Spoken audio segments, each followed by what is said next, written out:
तो भाई लोग फाइनली हेल पैराडाइज का एपिसोड 3 रिलीज हो गया और चलिए इस वीडियो में उसकी डिस्कशन स्टार्ट करते हैं। एपिसोड की स्टार्टिंग में हम गाबीमारू को देखते हैं जो कि सगीरी को अपने एक फ्लैशबैक के बारे में बता रहा होता है। वो उसे बताता है कि मैंने एक दफा अपने विलेज इवागाकुरी के चीफ को अपनी इमोर्टेलिटी दिखाते हुए देखा है। हमारे विलेज के शिनोबी ने उसे बहुत सारे चीजों से फटाल डैमेज देने की कोशिश की लेकिन उसका उस पर कोई इफेक्ट नहीं पड़ा और वो वहाँ पर बहुत सारे चीजों से स्टैब होने के बावजूद जिंदा खड़ा था। इसके साथ गाबीमारू एक दूसरी स्टोरी बताता है जिसमें वो कहता है कि हमारे विलेज के चीफ ने एक लैंड अक्रॉस द सी से एक दवाई हासिल की थी और उस दवाई को पीने के बाद वो इमोर्टल बन गया। गाबीमारू फिर कहता है कि हाँ मुझे यकीन है कि वो दवाई यानी एलेक्सर ऑफ लाइफ एग्जिस्ट करती है लेकिन मुझे इस बात पर शक है कि क्या वो इस आइलैंड पर मौजूद है जहाँ पर हम उतरे हैं। जैसे ही ये दोनों इस आइलैंड पर चल रहे होते हैं सगीरी को इस आइलैंड की खूबसूरती बहुत ज्यादा पसंद आती है लेकिन गाबीमारू उसे बताता है कि इस जगह का इन्वायरमेंट अननेचुरल है और इसीलिए हमें हर वक्त कॉशियस रहना चाहिए। इसके बाद गाबीमारू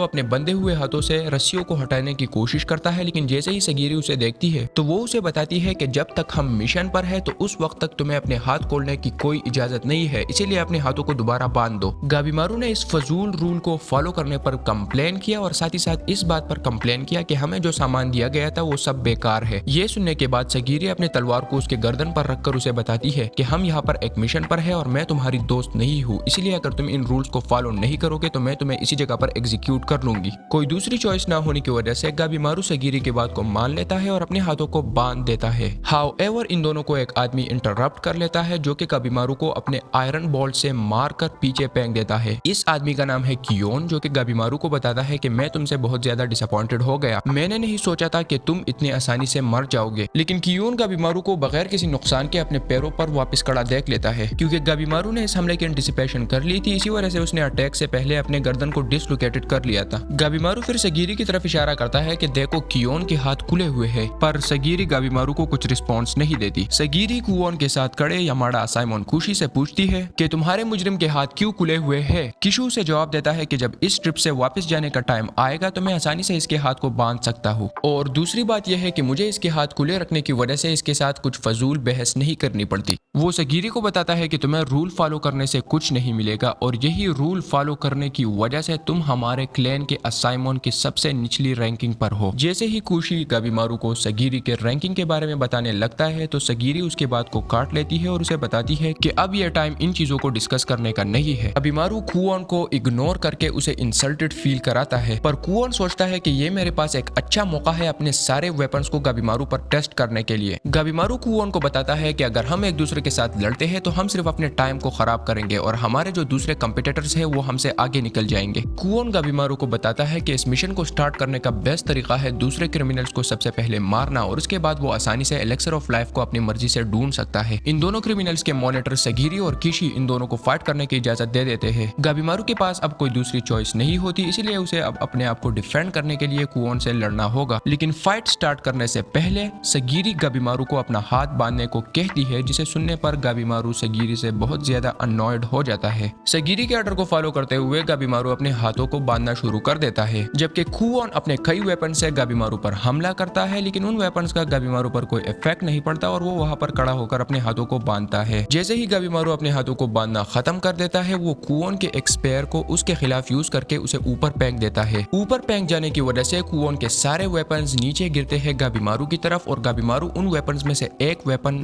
को किक करके उसके चेस्ट पर फेंकता है लेकिन वो वेपन कुओन के चेस्ट से आर पार नहीं गुजरती क्योंकि हमें ये रिवील होता है कि कुओन के बॉडी के साथ एक स्ट्रॉन्ग आर्मर अटैच है। इसके बाद हम कुओन को गाबीमारू के साथ फाइट करने पर बहुत ज्यादा एक्साइटेड देखते हैं लेकिन थोड़ी देर बाद सीन शिफ्ट होता है और हमें कुओन की डेड बॉडी दिखाई जाती है जिसे गाबीमारू ने उसी ही के वेपन से मार दिया। गाबीमारू कहता है कि इस फाइट से सिर्फ हमने अपने टाइम को वेस्ट किया और वो फिर सगीरी से रिक्वेस्ट करता है कि चलो अपने असाइनमेंट को पूरा करे और उस एलेक्सर ऑफ लाइफ को ढूंढे। किशु का मुजरिम मरने के बाद इस आइलैंड पर उसकी ड्यूटीज खत्म हो जाती है और वो उसके सर को काट कर वहां से वापस जाने की तैयारी करता है। जाने से पहले सगीरी किशु को वार्न करती है कि वो अपना ख्याल रखे क्योंकि इस आइलैंड पर 60 लोग भेज दिए गए थे जिनका अभी तक कोई पता नहीं चला। ये सुनने के बाद किशु सगीरी को बोलता है कि तुम्हें इस वक्त दूसरों की फिक्र करने से ज्यादा खुद की फिक्र करनी चाहिए। वो सगीरी को एक्सप्लेन करता है कि जो क्रिमिनल्स इस लैंड पर उतरे हैं और जो क्रिमिनल्स अभी भी उस बोट पर मौजूद है उन सब ने अपने प्लान्स बना दिए हैं। इन जैसे क्रिमिनल्स रूल्स को फॉलो नहीं करते और ना इन्हें रूल्स की कोई परवाह होती है जो इन पर रखे गए होते हैं। इन क्रिमिनल क्रिमिनल्स ने एक ही चीज को अपनी प्रायोरिटी बनाई है, जो कि है एलेक्सर ऑफ लाइफ को ढूंढना और उसे शोगन तक पहुंचाना। वो सगीरी को ऑफर देता है कि मैं तुम्हारे लिए गाबीमारू को यहाँ पर मार दूंगा और तुम यहाँ से मेरे साथ निकल जाओ। जैसे ही वो अपने स्वॉर्ड निकाल रहा होता है, गाबीमारू उसके सामने आकर उसे अपनी स्वॉर्ड निकालने से रोकता है और वो उसे बताता है कि मैंने यहाँ पर तुम लोगों के साथ बातें करके अपना बहुत सा टाइम वेस्ट कर दिया है। मुझे तुम्हारी बातों की कोई परवाह नहीं है, बल्कि मुझे ये मिशन पूरा करके अपनी बीवी के पास वापस जाना है। किशु गाबीमारू को कहता है कि हाँ, उन्हें अपनी रफ्तार को तेज करनी चाहिए, क्योंकि मैंने प्रेडिक्ट किया है कि वक्त के साथ साथ यहाँ पर क्रिमिनल्स की तादाद बहुत जल्द कम हो जाएगी और शोगन के पास मदद के लिए इवागाकुरी विलेज के शिनोबी से राब्ता करने के सिवा कोई दूसरा चारा नहीं बचेगा। जाने से पहले किशु सगीरी को बताता है कि इस मिशन के रिजल्ट से हमारे क्लैन का दूसरा लीडर चूज किया जाएगा और सगीरी को वार्न किया कि इन क्रिमिनल्स की इर्द गिर्द हमेशा एक्टिव रहना। सगीरी किशु के इन वर्ड्स को अपने साथ सेव कर लेती है और वो कहती है कि मुझे अभी भी गाबीमारू के ट्रू नेचर को अंडरस्टैंड करना है। जब वो मुड़ती है गाबीमारू से ये पूछने के लिए कि हमें किस डायरेक्शन पर जाना चाहिए, सगीरी को गाबीमारू का हमला महसूस होता है और वो उसके अटैक को अपने स्वॉर्ड से रोक लेती है। के बाद सीन शिफ्ट होता है और हमें दूसरे क्रिमिनल्स दिखाए जाते हैं जिन्होंने अपने साथियों को मार दिया। वो रेड हेयर असाइमन, जो कि पिछले एपिसोड में हमें बहुत कूल दिखता था, उसे उसके पालावान मुजरिम ने मार दिया। चोबे, जिसके गर्दन को एक दूसरे क्रिमिनल ने पकड़ी होती है, वो अपने आप को उससे फ्री करता है और उसे भी मार देता है। उसके बाद हमें ये येलो हेयर वाली लड़की दिखाई जाती है, जो कि अपने असाइमन पर सेक्सुअली असॉल्ट करने की वजह से अपने असाइमन के हाथों मर जाती है। उसके बाद हमें कुछ गाबीमारू के फ्लैशबैक्स दिखाए जाते हैं, जिसमें हम देखते हैं कि गाबीमारू को उसके विलेज के चीफ ने अपने हाथों में पकड़ा होता है। गाबीमारू के डेड पेरेंट्स के सामने उस विलेज का चीफ बताता है कि मुझे यकीन नहीं आ रहा कि ये लोग तुम्हें विलेज से निकाल रहे थे और तुम्हें विलेज से निकालकर बाहर रेस करना चाहते थे। उस विलेज का चीफ गाबीमारू को बताता है कि तुम्हें अपने अंदर इमोशंस नहीं रखने चाहिए, क्योंकि इमोशन इंसान को वीक बना देती है। उसके बाद सीन प्रिजन को शिफ्ट होता है और हम गाबीमारू और सगीरू को देखते हैं, जो कि एक दूसरे के साथ स्वॉर्ड क्लैश करते हैं। सगीरी गाबीमारू को बताती है कि अगर तुम मुझे यहाँ पर मार दोगे तो तुम अपने रूल्स की नाफरमानी करोगे और तुम्हें वापस यहाँ से नहीं जाने दिया जाएगा। गाबीमारू बताता है कि जैसे मैंने किशु की बातें सुनी तो मुझे लगता है कि जो चीज यहाँ पर हमारी प्रायोरिटी होनी चाहिए वो है एलेक्सर ऑफ लाइफ, और मुझे वो चीज सबसे पहले ढूंढना चाहिए, इससे पहले कि हमारे इवागाकुरी विलेज के लोग यहाँ पर आ जाए। सगीरी कहती है कि मुझे इसे मारने के लिए पूरा ऑर्डर दिया गया है, लेकिन पता नहीं क्यों मुझे इसे मारते वक्त हेजिटेशन हो रही है। यही सेम केस गाबीमारू के साथ हो रहा है और वो भी सगीरी को मारते वक्त हेजिटेट कर रहा है। जैसे ही वो सगीरी को मारने वाला होता है, उसे अपनी बीवी की एक मेमोरी याद आती है, जिसमें उसकी बीवी उसे बताती है कि तुम्हें अपने इमोशंस को एक्सेप्ट करना पड़ेगा, क्योंकि अपने इमोशंस को एक्सेप्ट करना ही सबसे बड़ी स्ट्रेंथ है। इसके बाद गाबीमारू को कुछ और मेमोरीज याद आते हैं, जिसमें वो अपनी इमोशंस की वजह से दूसरे लोगों को मारता है। सीन फिर इन दोनों के फाइट को शिफ्ट होता है और हम देखते हैं कि गाबीमारू सगीरी के नेक पर अपने हाथों से एक वार करने ही वाला होता है, लेकिन वो रुक जाता है। वो परेशान होता है कि अगर मैं इसे मार देता हूँ तो मुझे मेरा पर्डन नहीं मिलेगा और मैं शायद सरवाइव ना कर पाऊँ। इसके बाद गाबीमारू को अपने चीफ की बातें याद आती है, जो इसे बता रहा होता है कि तुम्हें अपने इमोशन से अपने आप को खाली करना होगा, तभी जाकर तुम स्ट्रांग बन जाओगे। ये याद करने के बाद गाबीमारू का माइंड बिल्कुल क्लियर हो जाता है और वो सगीरी के ब्लेड को स्नैप आउट यानी तोड़ देता है। सगीरी फिर जल्दी से एक्ट करती है और गाबीमारू के दूसरे अटैक को अपने स्वॉर्ड रखने वाले चीज से रोकती है। गाबीमारू सगीरी को बताता है कि तुम्हें गिव अप करना चाहिए, क्योंकि तुम मेरे खिलाफ नहीं जीत सकती। गाबीमारू फर्दर बताता है कि तुम्हें मारने के बाद मुझे अच्छा फील नहीं होगा। ये सुनने के बाद सगीरी बोलती है कि अच्छा तुम हर्ट हो गए, तो इसका मतलब यह है कि तुम्हारे अंदर अभी भी इमोशंस मौजूद है। और गाबीमारू बोलता है कि हाँ तुम सही हो। इसके बाद सीन शिफ्ट होता है और हमें सगीरी दिखाई जाती है, जो कि जमीन पर पड़ी होती है और गाबीमारू अपने स्वॉर्ड को उसके नेक पर रखा होता है। गाबीमारू सगीरी को बताता है कि मैं एक होलो हूँ, मेरे अंदर कोई इमोशंस नहीं है, मैंने अपनी जिंदगी में बहुत सारे लोगों को मारा है और तुम्हें मारने के बाद भी मुझे कोई फर्क नहीं पड़ेगा। पर जैसे ही गाबीमारू से मारने वाला होता है, गाबीमारू की बीवी की स्पिरिट उसके पीछे आकर उससे स्वॉर्ड पकड़ लेती है। गाबीमारू को फील होता है कि मुझे हेजिटेशन हो रही है इसे मारने पर। गाबीमारू के आंखों में आंसू आते हैं और वो उसे मारने पर हिचकिचा रहा होता है। ये देखने पर सगीरी बोलती है कि ये आदमी एक्चुअली इमोशनलेस नहीं है। वो बताती है कि हर उस मोमेंट में जिसमें गाबीमारू किसी दूसरे शख्स को मारता है तो उस वक्त इसके चेहरे पर यही सेम इंप्रेशन रहती है। ऐसे लगता है जैसे गाबीमारू किसी चीज को इंड्योर कर रहा है। और वो फाइनली रियलाइज करती है कि गाबीमारू पूरी तरह से होलो नहीं है, बल्कि वो एक ह्यूमन बीइंग है जिसके अंदर इमोशंस है। गाबीमारू सगीरी को बताता है कि मुझे देखो मैं कितना वीक हो गया हूँ, और अगर मैं इसी तरह वीक रहा तो मैं कभी भी अपनी बीवी को दोबारा नहीं देख पाऊंगा। सगीरी बोलती है कि ये तुम्हारी वीकनेस नहीं बल्कि तुम्हारी स्ट्रेंथ है। तुम्हें अपने क्राइम के लिए रिग्रेट फील हो रहा है, इसी वजह से तुम अपने इमोशंस को फेस करो और अपनी लाइफ को रिक्लेम करो। उसके बाद सगीरी उठकर गाबीमारू की तरफ देखती है और उसे बताती है कि तुम वही सेम ओल्ड गाबीमारू नहीं रहे, बल्कि तुम अब एक नई गाबीमारू बन गए हो जिसके साथ इमोशंस है। उसके बाद सीन शिफ्ट होता है और हमें एक दूसरा क्रिमिनल दिखाया जाता है जो कि अपने साइमन के साथ चल रहा होता है। अचानक से कोई बटरफ्लाई टाइप चीज आती है और उसके हाथ को काट लेती है। जैसे ही वो उस बटरफ्लाई को देखता है तो वो कोई बटरफ्लाई नहीं होती बल्कि उसके साथ एक इंसान का चेहरा होता है। उसे रियलाइज होता है कि कुछ तो गड़बड़ है और वो सीधा जाकर अपने हाथ को काट देता है। जैसे ही उसका हाथ नीचे जमीन पर गिर जाता है तो उसके हाथ से रूट निकलना शुरू हो जाते हैं। ये देखकर वो क्रिमिनल और साथ ही साथ वो साइमन बहुत ज्यादा शॉक्ड रह जाते हैं और उन्हें रियलाइज हो जाता है कि यहाँ पर कोई भी चीज सेफ नहीं है। और अचानक ही इन दोनों के सामने एक अजीब टाइप का मॉन्स्टर अपीयर हो जाता है, जिसे देखने के बाद ये स्वॉर्ड्समैन कहता है इंटरेस्टिंग। इसके बाद सीन शिफ्ट होता है गाबीमारू की तरफ, जिनके पास सेम एक दूसरे टाइप का मॉन्स्टर अपीयर होता है। गाबीमारू सगीरे को पीछे हटने का कहती है और वो अपना मास्क पहनकर उस मॉन्स्टर पर अटैक करने के लिए आगे बढ़ता है। इसी के साथ हमारा एपिसोड एंड हो जाता है। आई होप तुम लोगों को वीडियो पसंद आई और सॉरी गाइस मेरे वॉइस के लिए, मेरे पास अभी तक अच्छा सा माइक मौजूद नहीं है। मैं अपनी रिकॉर्डिंग मोबाइल से करता हूँ, लेकिन मैं बहुत जल्द नया खरीद लूंगा और आप लोगों के लिए बहुत अच्छी क्वालिटी वाले कंटेंट लाने की कोशिश करूंगा। मिलते हैं आप लोगों के साथ नेक्स्ट वीडियो में, तब तक के लिए बाय बाय।